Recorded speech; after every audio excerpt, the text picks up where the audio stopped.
Hello friends, എല്ലാവർക്കും good morning. അപ്പോൾ എല്ലാവർക്കും ഇന്നത്തെ ഒരു അത്യുഗ്രൻ വിശേഷത്തിലേക്ക് തന്നെ സ്വാഗതം. അങ്ങനെ നയനയും ആദർശും കൂടെ സംസാരിച്ചുകൊണ്ടിരിക്കുകയാണ്. എന്തൊക്കെയായാലും ഇത് ഇളയമ്മയോടും ഇളയച്ചനോടും പറയാം, അല്ലാതെ വേറെ വഴിയില്ല എന്നും. അത് കേട്ടതും നയന, വേണ്ട ആദർശേട്ടാ, ഇപ്പോൾ ഒന്നും പറയാതിരിക്കുന്ന നല്ലത്. അങ്ങനെ പറഞ്ഞ അത് നാളെ വലിയ പ്രശ്നമാവും.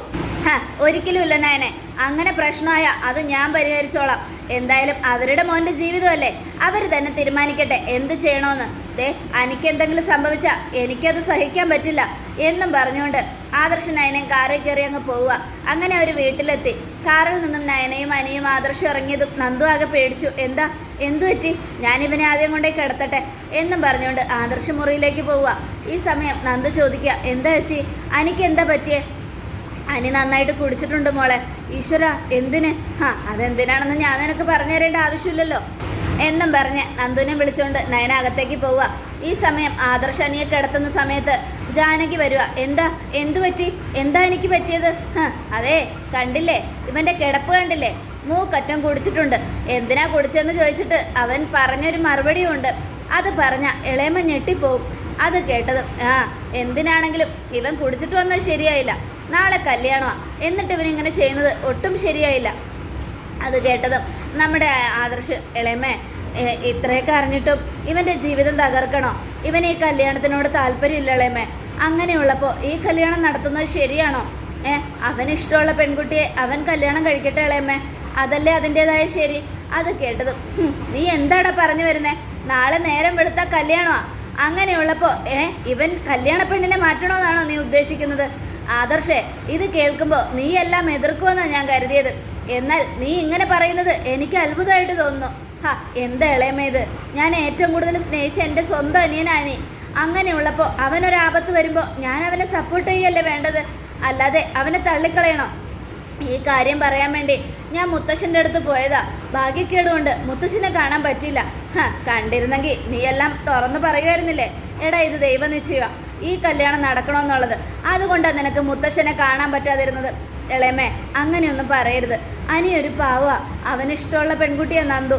അങ്ങനെയാണെങ്കിൽ അവർ തമ്മിൽ ഒന്നിക്കട്ടെ, അതിലൊരു കുഴപ്പം ഉണ്ടാവില്ല ഇളയമേ. അവരൊന്നിച്ച് സന്തോഷമായിട്ട് ജീവിക്കട്ടെ ഇളയമേ. ഇളയമ എന്തിനാ അതിനെ എതിർക്കുന്നത്? ഞാനിതറിഞ്ഞപ്പോൾ ആകെ ഷോക്കായിപ്പോയി. പിന്നീട് ചിന്തിച്ചു, നന്ദു നല്ലൊരു പെൺകുട്ടിയല്ലേന്ന്.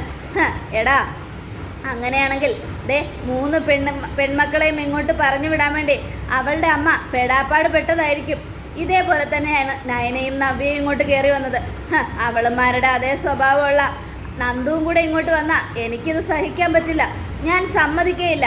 എല്ലാവരും തീരുമാനിച്ചുറച്ച മുഹൂർത്തത്തിൽ അനി താലി കെട്ടും അനാമികയുടെ കഴുത്തിൽ. അതാണ് നടക്കേണ്ടത്. ഇളയമ്മ എന്തിനാ വാശി പിടിക്കുന്നേ? ഇളയമ്മയ്ക്ക് ഒരേ ഒരു മോനല്ലേ ഉള്ളൂ.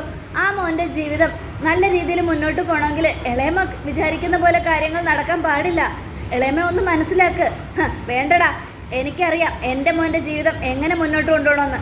ഇപ്പം തന്നെ നിൻ്റെ അമ്മയും നിൻ്റെ അപ്പച്ചിയും 2 മരുമക്കളെയും വെറുക്കുന്നത് പോലെ ഞാനും എൻ്റെ മരുമകളെ വെറുക്കണോ അല്ലേ? അങ്ങനെ വെറുക്കണമെങ്കിൽ അതിൽ നന്ദു അവിടെ കയറി വന്നാൽ ഞാൻ സമ്മതിക്കില്ല. ഞാൻ എൻ്റെ അനാമിക മോളെ സ്നേഹിച്ചു, അവളെ എനിക്ക് ഒരുപാട് ഇഷ്ടമാണ്. അനാമിക മോളാണ് ഈ വീടിൻ്റെ മരുമകളായിട്ട് വരേണ്ടത്. എല്ലാം ഉള്ളവൾ, സ്വത്തും പണമുള്ള കുടുംബത്തിൽ പറഞ്ഞ പെൺകുട്ടി, അവളാണ് എൻ്റെ മരുമകളാകേണ്ടത്. അല്ലാതെ ഒരു വകയ്ക്ക് കഴിവില്ലാത്ത നന്ദു അല്ല, മനസ്സിലായോ? ഇളയമ്മ ഇങ്ങനെ വാശി പിടിക്കാതെ ഈ കല്യാണത്തിന് സമ്മതിക്കേ. എന്തായാലും അനി ഇന്ന് മൂക്കറ്റം കുടിച്ചിട്ടുണ്ട്, കണ്ടില്ലേ ഇവൻ്റെ അവസ്ഥ? ഇവൻ കുടിച്ചതേ ബ്രാൻഡി ആണെങ്കിൽ ഞാൻ കുടിക്കാൻ പോകുന്നത് വിഷമായിരിക്കും, വിഷം. ഈ കല്യാണം നടന്നില്ലെങ്കിൽ. അത് കേട്ടതും അനിയും ആദർശും നയനയും നന്ദുവും ഞെട്ടി. ഈശ്വര, ഇളയമ്മ എന്താ ഇങ്ങനെയൊക്കെ പറയുന്നത്? ഞാൻ പറഞ്ഞത് നിനക്ക് മനസ്സിലായോ? വിഷം കുടിച്ച് ഞാൻ മരിക്കുമെന്ന്. ഞാൻ മരിച്ചിട്ട് അവളെ ഇങ്ങോട്ട് കൊണ്ടുവരാൻ പറ്റുമെങ്കിൽ നീയൊക്കെ കൊണ്ടുവന്നോ, എനിക്ക് ഇത്രേ പറയാനുള്ളൂ എന്നും പറഞ്ഞുകൊണ്ട് ജാനകി വെളിയിലേക്ക് ഇറങ്ങുക. അപ്പം നന്ദുവും നയനെ അവിടെ നിൽക്കുന്നത് കണ്ട് കേൾക്കുമായിരുന്നല്ലേ, എല്ലാം മറഞ്ഞു നിന്ന് കേൾക്കുമായിരുന്നല്ലേ? എടി, നിന്നെ ഞാൻ വെറുതെ വിടില്ല എന്നും പറഞ്ഞ് നന്ദുവിൻ്റെ ബനിയത്തിൽ കുത്തിപ്പിടിച്ചു. സ്വന്തം ചേച്ചിമാരുടെ ജീവിതം നീ കണ്ടില്ലേ? അവരുടെ ജീവിതം പോലെ നിൻ്റെ ജീവിതവും എന്നും കണ്ണീര് കുടിക്കേണ്ടതാകണ്ടെങ്കിൽ മര്യാദയ്ക്ക് എൻ്റെ മോൻ്റെ ജീവിതത്തിൽ നിന്ന് ഒഴിഞ്ഞു മറിക്കോ. ഇനി നിനക്ക് ഇങ്ങോട്ട് മരുമകളായി വന്ന് സന്തോഷിക്കണമെങ്കിൽ നീ സന്തോഷിച്ചോ, നീ ജീവിച്ചോ, എൻ്റെ മോനോടൊപ്പം നീ ജീവിച്ചോ. പക്ഷേ ഞാനൊരു കാര്യം പറയാം, ഒരിക്കലും ഒരിക്കലും ഞാനത് കാണാൻ ജീവനോടെ ഉണ്ടാവില്ല. നിന്നെ ഈ മരുമകളായിട്ട് ഈ വീട്ടിലേക്ക് കൂട്ടിക്കൊണ്ട് വരുമ്പോൾ ഞാൻ മരിച്ച് അപ്പുറത്ത് കിടക്കുന്നുണ്ടാവും. ഇതൊരു മരണ വീടായി മാറും എന്നും പറഞ്ഞുകൊണ്ട് ആകെ ടെൻഷൻ അടിച്ച് നമ്മുടെ ജാനകി നന്ദുവിനെ കഴുത്തിന് കുത്തിപ്പിടിച്ചിട്ട് അങ്ങോട്ട് വിടുക. ഇളയമ്മേ, എന്തിനാ ഇങ്ങനെയൊക്കെ ചെയ്യുന്നേ? നീ മിണ്ടരുത്, മിണ്ടിപ്പോരുത്.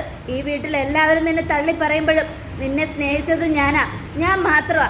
എന്നിട്ട് എല്ലാവരുടെയും കൂടെ നിന്ന് നീയും എന്നെ ഒരുപാട് ഇതാക്കി. ഇതെല്ലാം നിൻ്റെയൊക്കെ കളികളാണെന്ന് എനിക്ക് മനസ്സിലായി. നിൻ്റെ അനിയത്തെ ഇങ്ങോട്ട് കൂട്ടിക്കൊണ്ട് വരാനുള്ള നിൻ്റെയൊക്കെ 18ാം അടവ് ഞങ്ങൾ അങ്ങനെയൊന്നും ചിന്തിച്ചിട്ട് പോലും ഇല്ല ഇളയമ്മേ. അങ്ങനെയെങ്കിൽ നീ എന്തിനാ ഈ കാര്യം ഇവനോട് പറഞ്ഞത്? പ്രത്യേക ഒരു സാഹചര്യത്തിൽ പറയേണ്ടി വന്നതാ, അല്ലാതെ വേറൊന്നുമില്ല എന്നൊക്കെ പറയാണ്. ഇത് കേട്ടതും ജാനകി, എന്തൊക്കെ പറഞ്ഞാലും ശരി, അനാമിക മോൾ ഈ വീടിൻ്റെ മരുമകളായില്ലെങ്കിൽ ഞാൻ ആത്മഹത്യ ചെയ്യും. ഇത് ജാനകിയുടെ വാക്കാ, അനന്തപുരിയിലെ അജയൻ്റെ ഭാര്യ ജാനകിയുടെ വാക്ക് എന്നും പറഞ്ഞുകൊണ്ട് ജാനകി ദേഷ്യപ്പെട്ട് അങ്ങ് പോയി. ഇത് കേട്ടത് നയന, ഇതുകൊണ്ട് ആദർശേട്ടാ, ഇതുകൊണ്ട് മാത്രമാണ് ഞാൻ പറഞ്ഞത് ഈ കാര്യമൊന്നും ആരോടും പറയണ്ടെന്ന്. ഇപ്പം കണ്ടില്ലേ, ഞാൻ അതുകൊണ്ട് ആദർശേട്ടനിൽ നിന്നും എല്ലാം മറച്ചു വെച്ചത്. നയനെ, ഇളയമ്മ വെറുതെ പറഞ്ഞതല്ല. ഇളയമ്മ ഇതുപോലെ ഒരു സമയം ചെയ്തിട്ടുണ്ട്. അജയനെ ഇളയച്ചനെ ഇളയമ്മ സ്നേഹിച്ചതാ. ഇളയച്ചനെ കിട്ടില്ല എന്നായപ്പോൾ ഇളയമ്മ ഞരമ്പ് മുറിച്ച് ആത്മഹത്യ ചെയ്യാൻ ശ്രമിച്ചതാ. അങ്ങനെ ജീവിതത്തിൽ നിന്ന് മരണത്തിൽ നിന്നും രക്ഷപ്പെട്ടത് തലനാരിഴയ്ക്കാം. കൃത്യസമയത്ത് ഹോസ്പിറ്റലിൽ എത്തിച്ചില്ലായിരുന്നെങ്കിൽ ഇളയമ്മ മരിച്ചു പോകുമായിരുന്നു. അതുകൊണ്ട് ഇളയമ്മ ആദ്യം ഒരു പ്രാവശ്യം അങ്ങനെ ചെയ്തതുകൊണ്ട് പേടിയുണ്ട്, വീണ്ടും വീണ്ടും അങ്ങനെ ചെയ്യുമെന്നുള്ള പേടി. അതുകൊണ്ട് എനിക്ക് പേടിയാവുന്നു നയനെ. അതുകൊണ്ട് ആദർശേട്ടാ, നാളെ നടക്കാൻ പോകുന്ന ഈ കല്യാണം നടക്കണം. ഈ കല്യാണം മുടങ്ങാൻ പാടില്ല. ഈ കല്യാണം മുടങ്ങിയാൽ അതിൻ്റെ കുറ്റവും പഴിയും കേൾക്കേണ്ടി വരുന്നത് ഞങ്ങൾ മാത്രമായിരിക്കും. ഞങ്ങൾ മാത്രം. വാഴക്കല്യാണം നടത്തിയില്ലേ, അതൊന്നും ഒരു പരിഹാരമാവുമെന്ന് എനിക്ക് തോന്നുന്നില്ല നയനെ. അവൻ്റെ ജീവിതത്തിൽ 2 പെണ്ണ് പറഞ്ഞിട്ടുണ്ട്. അതോ എന്തൊക്കെ സംഭവിച്ചാലും അനാമികയെ കല്യാണം കഴിച്ചാലും കുറച്ചു കാലം കഴിയുമ്പോൾ അവൻ നന്ദുവിനെ തന്നെ ജീവിതത്തിലേക്ക് സ്വീകരിക്കും. ഇതെനിക്ക് മനസ്സിലായി. എന്തായാലും വാഴക്കല്യാണം ഇതൊരു പരിഹാരമല്ല എന്നും പറഞ്ഞുകൊണ്ട് ആദർശ് ദേഷ്യപ്പെടുക. എല്ലാത്തിനും കാരണക്കാരി നീയാ. ഞാനെന്ത് ചെയ്തുന്നാ? നീ ഒരു വാക്ക് എന്നോട് പറഞ്ഞിരുന്നെങ്കിൽ ഈ കല്യാണം ആലോചിക്കുന്നതിന് മുമ്പേ ഞാൻ മുടക്കി തന്നെയായിരുന്നു. പക്ഷെ നീ എല്ലാം അവസാനമാണ് പറഞ്ഞത്, അതുകൊണ്ടാണ് എനിക്ക് സങ്കടം എന്നും പറഞ്ഞ് ആദർശം അങ്ങ് പോയി. ഈ സമയം നന്ദു ആകെ വിഷമിച്ച് നിൽക്കുക. എന്താ ചേച്ചി ഇത്? മോളെ, ഇതുകൊണ്ടാണ് ചേച്ചി പറഞ്ഞത്. ഇങ്ങനെയൊക്കെ പ്രശ്നം ഉണ്ടാവും എന്നുള്ളതുകൊണ്ടാണ് ചേച്ചിയെല്ലാം തടഞ്ഞത്. ഇപ്പം മോൾക്ക് മനസ്സിലായില്ലേ? അനിയെ മോള് മറക്കണം, ഇല്ലെങ്കിൽ വലിയ പ്രശ്നവും. എനിക്കറിയാം ചേച്ചി, ഞാൻ ഇങ്ങോട്ട് വരത്തില്ലായിരുന്നു. ഞാൻ വന്നത് തന്നെ അച്ഛനും ചേച്ചിയും നിർബന്ധിച്ചുകൊണ്ടാണ്. ഇല്ലെങ്കിൽ എനിക്ക് ഇങ്ങോട്ട് വരേണ്ട ആവശ്യമില്ലായിരുന്നു. ഇതിപ്പോൾ വല്ലാത്തൊരു കഷ്ടമായാലോ ചേച്ചി എന്നൊക്കെ പറയാണ്. മോളെ, ചേച്ചിക്കെല്ലാം അറിയാം. അതുകൊണ്ടാണ് ചേച്ചി ആദ്യമേ ഇത് മുളയിലേൽ നുള്ളിയത്. ഇല്ലായിരുന്നെങ്കിൽ അറിയാലോ, ഈ കുടുംബത്തിലെ പ്രശ്നം. ഇളയമ്മയും എന്നെ വെറുത്തു, എല്ലാവരും നമ്മളെ വെറുക്കും. ഈ വീട്ടിൽ നമ്മൾ പുറമ്പോക്കാവും. അതുകൊണ്ടാണ് മോളെ എല്ലാം മറക്കണമെന്ന് ചേച്ചി മോളെ ഉപദേശിച്ചത്. എനിക്കറിയാം ചേച്ചി, എൻ്റെ ചേച്ചി എനിക്ക് മനസ്സിലാവും എന്നും പറഞ്ഞുകൊണ്ട് നന്ദു വാതിലടച്ച് കുറ്റിയിട്ട് ഭയങ്കരമായിട്ട് കരയുക. ഈശ്വര, ഇതെന്തൊരു വിധിയാ! എല്ലാം ഞാൻ മറക്കാൻ ശ്രമിക്കുമ്പോഴും അനിയുടെ മനസ്സ് മാറ്റാൻ ശ്രമിക്കുമ്പോഴും അനി എന്താ ഇങ്ങനെ? ഈ കുടുംബത്തിൽ വലിയൊരു പ്രശ്നം ഉണ്ടാകാൻ പാടില്ല. നാളത്തെ കല്യാണ വീട് മരണവീടാകാൻ പാടില്ല. അതിന് അനിയും തീരുമാനിക്കണം, ഞാനും തീരുമാനിക്കണം എന്നൊക്കെ പറഞ്ഞ് നന്ദു കരയുകയാണ്. ഈ സമയം പിന്നീട് കാണിക്കുന്ന അജയനെയാണ്. അജയൻ ജാനകിയോട് ചോദിക്കുക, ഇതെന്താ ഇത്ര നേരമായിട്ടും നീ ഉറങ്ങിയില്ല ജാനകി? നേരം എത്രയെന്ന വിചാരം? അതെങ്ങനെ ഉറങ്ങാനാ? മോനെ കണ്ടായിരുന്നോ? ഇല്ല. അവനെന്താ പറ്റി? ഇവിടെ ചില കാര്യങ്ങളൊക്കെ നടക്കുമ്പോൾ അച്ഛനും ചേട്ടനും അനിയനും കൂടെ ഓരോരോ പാർട്ടി നടത്തുമല്ലോ. അപ്പോൾ അജയനൊന്ന് ചിരിക്കുക. അതുപോലെ മൂക്കറ്റം കുടിച്ച് മോനും അവിടെ കിടക്കുന്നുണ്ട്. എന്താ അവന് പറ്റിയേ? അവൻ അങ്ങനെ കുടിക്കാറില്ലല്ലോ. അതെന്തുകൊണ്ടാന്ന് ഞാൻ പറഞ്ഞു തന്നോ? ഞാൻ അപ്പോഴേ പറഞ്ഞതല്ലേ ആ നന്ദുവിനെ വിശ്വസിക്കരുതെന്ന്, അവളെ ഇങ്ങോട്ട് കയറ്റരുതെന്ന്. അവള് കാരണമാണ്, അവൾ ഒറ്റൊരുത്തി കാരണമാണ് ഇതൊക്കെ സംഭവിക്കുന്നത്. അവള് കാരണം ഇന്നെൻ്റെ മോൻ മൂക്കറ്റം കുടിച്ചത്. അങ്ങനെയൊന്നും പറയണ്ട ജാനകി. ഇതിനൊക്കെ വഴിയൊരുക്കി കൊടുത്തത് അവളും ആ നയന. ജാനകി വേണ്ട, നീ എന്തു പറഞ്ഞാലും ഞാൻ വിശ്വസിക്കും. നവ്യെ കുറ്റപ്പെടുത്തിക്കോ ഞാൻ വിശ്വസിക്കും. പക്ഷെ നയനമോൾ ഒരിക്കലും നമ്മുടെ കുടുംബം തകരണമെന്ന് കരുതില്ല. എന്നാലേ ആ നയന തന്നെയാണ് ഇന്ന് നമ്മുടെ മോൻ്റെ ജീവിതം തകർക്കാൻ നോക്കുന്നത്. അവളുടെ അമ്മ വിചാരിക്കുന്നത് പോലെ എല്ലാം 3 പെൺമക്കളും പണക്കാരൻ്റെ വീട്ടിൽ പോകണമെന്ന് ആഗ്രഹിക്കുന്നത് പോലെ അവസാനം നന്ദുവിനെ തന്നെ കെട്ടണമെന്നും പറഞ്ഞ അവൻ മൂക്കറ്റം കുടിച്ചത്. അങ്ങനെയുള്ളപ്പോൾ ഞാൻ പറയുന്നത് അജയേട്ടന് വിശ്വാസമാവുന്നില്ലെങ്കിൽ പോയി അവനോട് ചോദിക്കേ. അവന് വക്കാലത്തുമായി ആദർശൻ്റെ അടുത്തേക്ക് വന്നു. അവൻ അങ്ങനെ പറഞ്ഞോ? അതെ, ആദർശത്തിനെ സപ്പോർട്ട് ചെയ്ത് സംസാരിച്ചോ? പിന്നെ അല്ലാതെ ഇതും കൂടെ കേട്ടപ്പോൾ എൻ്റെ ചോര തിളച്ച് വന്നതാ. അവൻ എത്ര ധൈര്യം നമ്മുടെ മോൻ്റെ കല്യാണം നടത്താനും തീരുമാനിക്കാനും അവനാരാ? ജാനകി വേണ്ട, ദേ അങ്ങനെയൊന്നും പറയരുത്. സ്വന്തം അനിയനെ പോലെയാ ആദർശം സ്നേഹിക്കുന്നത്. അങ്ങനെയുള്ളപ്പോൾ നീ പറയുന്നത് ശരിയല്ല. എന്നാ അവൻ ഇപ്പം ചെയ്തത് ശരിയല്ല ചേട്ടാ. എല്ലാവരെയും വിളിച്ച് കല്യാണം അറിയിച്ചു. അനാമിക മോളാണ് ഈ വീടിൻ്റെ മരുമകളെന്ന് തീരുമാനിച്ചുറപ്പിച്ചു. എന്നിട്ടും അവസാന നിമിഷം വാക്ക് മാറി അത് നന്ദുവിൻ്റെ കഴുത്തിൽ അനിയെ കൊണ്ട് താലി കെട്ടിക്കാനുള്ള 18ാം അടവുമായി അവൻ എൻ്റെ മുന്നിൽ വന്നാൽ ഞാൻ എന്ത് ചെയ്യണം എന്നും ചോദിച്ചുകൊണ്ട് ജാനകി, ഇല്ല ജാനകി, ആരൊക്കെ എന്തൊക്കെ പറഞ്ഞാലും ശരി, ഈ വീടിൻ്റെ മരുമകൾ അനാമികയാ. അത് നമ്മൾ തീരുമാനിച്ചുറപ്പിച്ചതാ, അതിലൊരു മാറ്റവും ഉണ്ടാവില്ല എന്നും പറഞ്ഞുകൊണ്ട് അജയൻ അങ്ങ് പോവുകയാണ്. ഇതേ സമയം നേരം പരപരാ വെളുത്തു. നേരം വെളുത്തതും എല്ലാവരും കല്യാണത്തിന് പോകാനായിട്ട് റെഡിയായിരിക്കുക. അപ്പോൾ ദേവയാനി അണിഞ്ഞൊരുങ്ങി സുന്ദരിയായിട്ട് വരിക. കയ്യിലൊരു ജ്വൽ ബോക്സും ഉണ്ട്. ജയേട്ടാ, ഈ നോക്കിയ ഈ മാല എങ്ങനെയുണ്ട്? ഈ മാല എനിക്ക് ഭയങ്കര ഇഷ്ടപ്പെട്ടു. ഒരു 3-4 പവൻ കാണും. ഈ മാല ഏറ്റവും ഇഷ്ടപ്പെട്ട് ഞാൻ മേടിച്ചതാ. ആർക്ക് വേണ്ടി ജാനകി? അതെ, എല്ലാ അർത്ഥത്തിലും ഇങ്ങോട്ട് കയറി വരുന്ന മരുമകളുണ്ടല്ലോ, അനാമിക മോൾക്ക് വേണ്ടിയാ. അത് കേട്ടതും അതേപോലെ അനിയും ആദർശും ചേട്ടനും അനിയനുമാ. ഭയങ്കരമായിട്ട് അവർ രണ്ടുപേരും സ്നേഹത്തിലുമാണ്, നല്ല ഇഷ്ടത്തിലാണ്. ഒരു ചേട്ടൻ അനിയന്മാരും ഇങ്ങനെ സ്നേഹിക്കുന്നത് ഞാൻ കണ്ടിട്ടില്ല. അങ്ങനെയുള്ളപ്പോൾ ആദർശ അനിയെ ഉള്ളം കൈ കൊണ്ട് നടന്ന സ്നേഹിക്കുന്നത്. ആദർശിൻ്റെ കല്യാണം ആദ്യം നടന്നത്. എന്നിട്ട് നീ നയനയ്ക്ക് ഇതുപോലൊരു സമ്മാനവും കൊടുത്തിട്ടില്ലല്ലോ. അവൾ എന്തർഹതയില, എന്ത് യോഗ്യതയില അനന്തപുരിയുടെ മരുമകളായത്. അതുകൊണ്ട് അവൾ ഇതൊന്നും അർഹിക്കുന്നില്ല ജയേട്ടാ. അർഹിക്കുന്നവർക്കേ കൊടുക്കാവൂ. ഇതൊക്കെ നമ്മുടെ ജ്വല്ലറിയിൽ നിന്നും മേടിച്ചതല്ലേ, അതുകൊണ്ട് കാണാൻ നന്നായിട്ടുണ്ടാവും, പിന്നെ നിന്റെ സെലക്ഷനും അല്ലേ എന്നൊക്കെ പറഞ്ഞുകൊണ്ട് അജയൻ ഇങ്ങനെ സംസാരിക്കുക. എന്നാലും നീ നയനയ്ക്ക് കൊടുക്കാത്തത് ശരിയായില്ല ദേവയാനി. അവൾക്കും അവളുടെ ചേച്ചിക്കും ഇതൊന്നും പറഞ്ഞിട്ടില്ല, ഇതൊന്നും ഞാൻ മേടിച്ചു കൊടുക്കത്തുമില്ല എന്നും പറഞ്ഞ് നമ്മുടെ ദേവയാനി ദേഷ്യപ്പെടുക. എന്നിട്ട് പോകാനൊരുങ്ങുമ്പോഴേക്കും ഒന്ന് നിന്നേ, ഇത് നിനക്ക് ഇഷ്ടപ്പെട്ട് മേടിച്ചാണോ? അതെ ചേട്ടാ, നമ്മുടെ ജ്വല്ലറിയിൽ കണ്ട ഏറ്റവും നല്ല ഡിസൈൻ.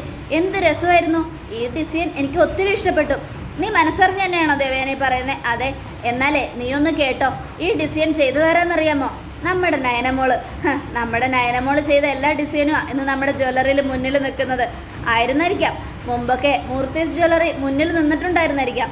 എന്നാൽ ഇപ്പോൾ അതിനേക്കാളും മുന്നിൽ നിൽക്കുന്നതും ഫോറിൻ കൺട്രികളിൽ നമ്മുടെ ജ്വല്ലറി ഏറ്റവും കൂടുതൽ അറിയപ്പെടുന്നുണ്ടെങ്കിലും അതിൻ്റെ പിന്നിൽ നയനമോള് ചെയ്ത ഡിസൈനാ. ഈ ഡിസൈനും നയനമോള് തന്നെ ചെയ്തതാ. അതറിയാതെ നീ ഇങ്ങനെ ഇത് ഇഷ്ടപ്പെട്ട് സന്തോഷത്തോടെ നടക്കുമ്പോൾ എന്തായാലും നമ്മുടെ നയനമോളെ അംഗീകരിക്കാതിരിക്കാൻ പറ്റില്ല എന്നും പറയുക. ജയേട്ടൻ എന്തൊക്കെ പറഞ്ഞാലും ശരി, മാല ഡിസൈൻ ചെയ്തു എന്ന് കരുതി എനിക്കത് ഇഷ്ടപ്പെടാതിരിക്കേണ്ട ആവശ്യമൊന്നുമില്ല. എനിക്കിഷ്ടപ്പെട്ടു, ഞാൻ മേടിച്ചു. എത്രയോ പേര് ജ്വല്ലറിയിൽ ഡിസൈൻ ചെയ്യുന്നു, അതിലൊരാളായിട്ട് അവളെയും ഞാൻ കണക്കാക്കി, അത്രയേ ഉള്ളൂ എന്നും പറഞ്ഞുകൊണ്ട് ദേവേനെ അകത്തേക്ക് പോവുക. ഈ സമയം നവ്യ ഇങ്ങനെ ഓരോന്ന് പറയാതെ, അമ്മേ നീ പൂവൊന്ന് ശരിയാക്കി തന്നെ. എന്തൊരു കഷ്ടകാലമായത്, ഇതൊക്കെ നിനക്ക് ഞാൻ എന്തിനാ ചെയ്തു തരുന്നേ? അമ്മായിയപ്പല്ലാതെ പിന്നെ ആരാ മരുമോൾക്ക് ചെയ്തു കൊടുക്കേണ്ടത്? മര്യാദ ചെയ്തുക എന്നൊക്കെ പറയാണ്. ഇത് കേട്ടതും നമ്മുടെ ജാനകി എല്ലാം ജലജ എല്ലാം ചെയ്തു കൊടുക്കൊണ്ടിരിക്കുമ്പോൾ ജാനകി അങ്ങ് വരിക. നീ എന്തിനാ ഇവൾക്ക് ഇതൊക്കെ ചെയ്തു കൊടുക്കുന്നേ? എന്ത് ചെയ്യാനാ, എൻ്റെ കഷ്ടകാലം മരുമകളായി പോയില്ലേ. അതൊക്കെ അർഹതയുള്ളവർക്ക് വേണം ചെയ്തു കൊടുക്കാൻ, അല്ലാതെ അർഹതയില്ലാത്തവർക്ക് ചെയ്തിട്ട് ഒരു കാര്യവും എന്നും ജാനകി പറയുക. അതിപ്പോൾ നിനക്ക് മനസ്സിലായോ ജാനകി? പിന്നെ അല്ലാതെ. ദേ ജാനകി, ഈ നെക്ലസ് നോക്കി എങ്ങനെയുണ്ട്? ഇത് ഞാൻ അനാമിക മോൾക്ക് വേണ്ടി മേടിച്ചതാ. ഹായ്, കൊള്ളാലോ ഏട്ടത്തി, എനിക്ക് ഒത്തിരി ഇഷ്ടപ്പെട്ടു, നല്ല രസമുണ്ട്. ഇതുപോലുള്ള ഒരുപാട് സമ്മാനങ്ങൾ ഞാൻ അനാമികയ്ക്ക് മേടിച്ചു വെച്ചിട്ടുണ്ട്.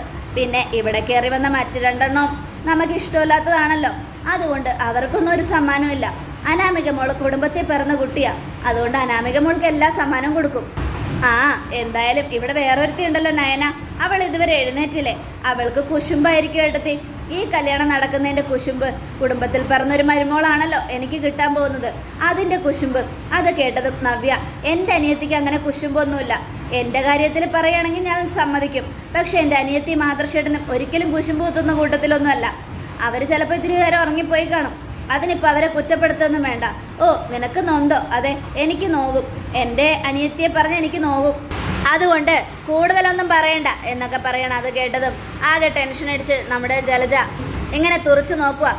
ഇവൾക്ക് ഇവളുടെ ചേച്ചിമാർക്കും ഈ ചേച്ചി അനിയത്തിക്കും ഈ കല്യാണം നടക്കുന്ന ഇഷ്ടമല്ല, അതിൻ്റെ അഹങ്കാരം ചേച്ചി ഏട്ടത്തി എന്നൊക്കെ പറയുവാണ്. എന്തൊക്കെ ചെയ്യാനാ, എനിക്കും ഇവളുടെ അടിമയായി ജീവിക്കേണ്ടി വന്നു. സാഹചര്യം അങ്ങനെയാണല്ലോ ഏട്ടത്തി എന്നും ജലജയും പറയാം. അത് നിന്റെ കഴിവുകേട്, നിന്റെ മരുമകളെ നീ നിലയ്ക്ക് നിർത്തണമായിരുന്നു എന്നൊക്കെ പറയണേ. ഈ സമയം സമയം 8 മണി ആകുമ്പോഴേക്കും എല്ലാവരും മണ്ഡപത്തിൽ എത്തേണ്ടതാ. പോയി നയനയോടും ആദർശിനോടും എഴുന്നേക്കാൻ പറ. അത് എൻ്റെ ജോലിയല്ല, അതുകൊണ്ട് എനിക്കത് ചെയ്യേണ്ട ആവശ്യമില്ല. വേണമെങ്കിൽ പോയി വിളിക്കേ എന്നും പറഞ്ഞ് നവ്യ ദേഷ്യപ്പെട്ടു പോകുക. ഇവൾക്ക് എന്തൊരു അഹങ്കാരമാ, ഇവളിങ്ങനെ വിട്ടാൽ പറ്റില്ലല്ലോ ജലജെ, ഞാൻ എന്ത് ചെയ്യാനാ? നിന്റെ കഴിവുകൾ കൊണ്ട് മരുമകളെ നിലയ്ക്ക് നിർത്താൻ പഠിക്കണം എന്നും പറഞ്ഞ് ദേവയാനി കുറ്റപ്പെടുത്തണം. അത് കേട്ടതും ജാനകി ഇങ്ങനെ നോക്കുകയാണ്. അതോടുകൂടി എപ്പിസോഡ് അവസാനിക്കുകയാണ്. നാളത്തെ ഒരു തകർപ്പൻ വിശേഷത്തിനായിട്ട് കാത്തിരിക്കുക. എല്ലാവർക്കും ഒരിക്കൽ കൂടെ നല്ലൊരു ശുഭദിനം തന്നെ ആയിക്കോട്ടെ. Thank you friends.